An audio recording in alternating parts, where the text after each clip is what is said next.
Wait. Somebody call the IT department and the Department of State Services, DSS, because the small giant of Kaduna has just upgraded from political drama to a full-blown espionage thriller. The federal government has officially charged former Governor Nasir El-Rufai with 3 counts of cyber violence, technically unlawful interception of communications. We aren't talking about eavesdropping on a conversation at a wedding. We are talking about allegedly bugging the phone of the National Security Advisor, NSA, Nuhu Ribadu. Grab your encrypted devices and your tinfoil hats because we are diving into 1,500 words of 007 Kaduna-style analysis. How did we get here? On Friday, February 13, 2026, Mallam Nasir El-Rufai went on Arise TV's primetime and decided to drop a bomb that was louder than a structural demolition in Abuja. He told the interviewer, with the calm confidence of a man who has receipts for days, that he knew the NSA had ordered his arrest because, get this, he had been listening to the NSA's phone calls. He made the call because we listen to their calls. The government thinks they are the only ones that listen to calls, but we also have our ways. Nasir El-Rufai, the accidental whistleblower. The federal government had that and said, wait, did he just admit to wiretapping the man in charge of national security on national TV? It was like a thief stealing a car and then going on the news to explain how the engine sounds.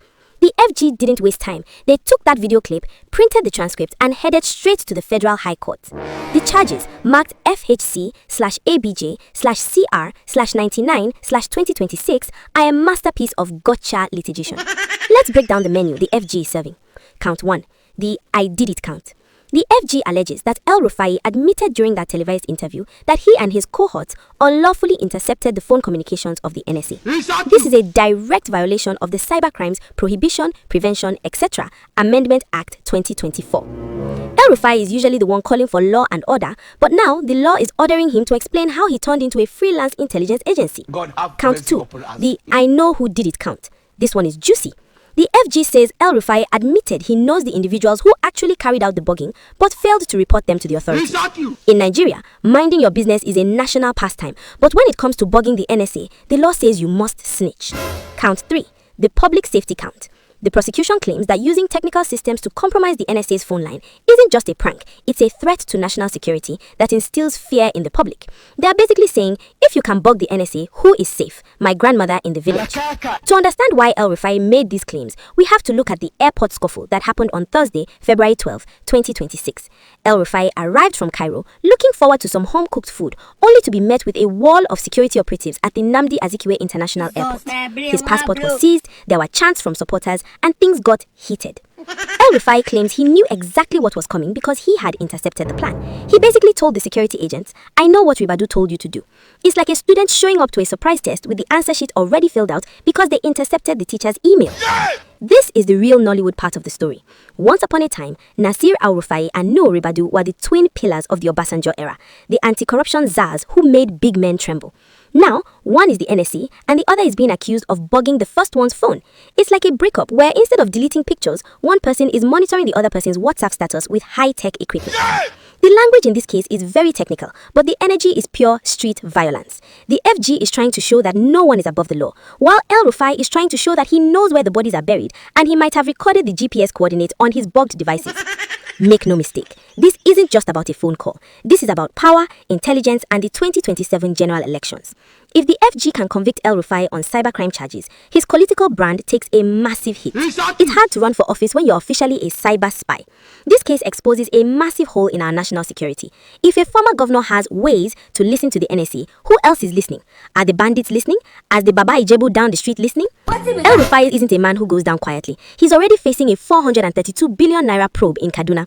By adding a spy charge, the FG is throwing everything at him, including the kitchen sink and the sink's Wi-Fi router. Can we just talk about the technical equipment mentioned in count 3?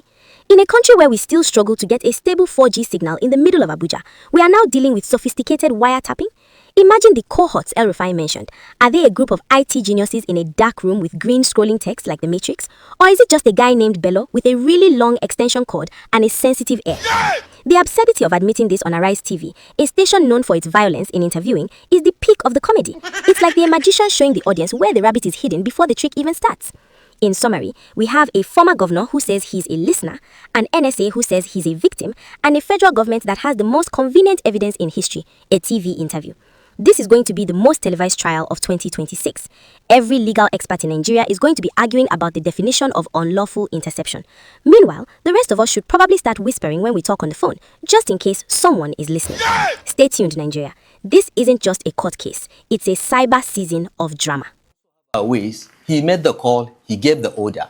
And so you tapped his phone calls, did you? Someone tapped his phone and told me. Because that technically is illegal. I know, but the government does it all the time. They listen to our calls all the time without a court order. But someone tapped his phone and told us that he gave the order. So, but the EFCC, I think, has shown itself to be more professional in this particular instance. And on Monday, by the grace of God, I'll go and see them. Yesterday, around 5 p.m., the ICPC finally did the right thing, not the DSS that tried to abduct me, by bringing a letter to my house to say, we want to see you on Friday the 13th. My lawyer wrote back to say, guys, my client is not an idle person that has no program. He's just waiting for a letter from anyone. We've received your letter. We will, now that you've written an invitation, you've had the courage to write an invitation, we will honor the invitation. But on Monday, we are going to EFCC that has written before. So we'll go there. After the EFCC, we'll go to ICPC on Tuesday or Wednesday. I don't know what the lawyer has written, but you know this. So this is the current state of things as far as we know. Okay. Well, let me just make clear that the Office of the National Security Advisor has a right of reply, because that is how we operate journalistic fairness. Absolutely. So, because you've made an allegation against him saying that he essentially gave the order to come and pick you up. Yes. They have a right of reply if they so choose. Yes. But and yesterday they met the National Security Advisor, the Governor of Kaduna State, and the Chairman of ICPC met. And they have decided that I must be abducted today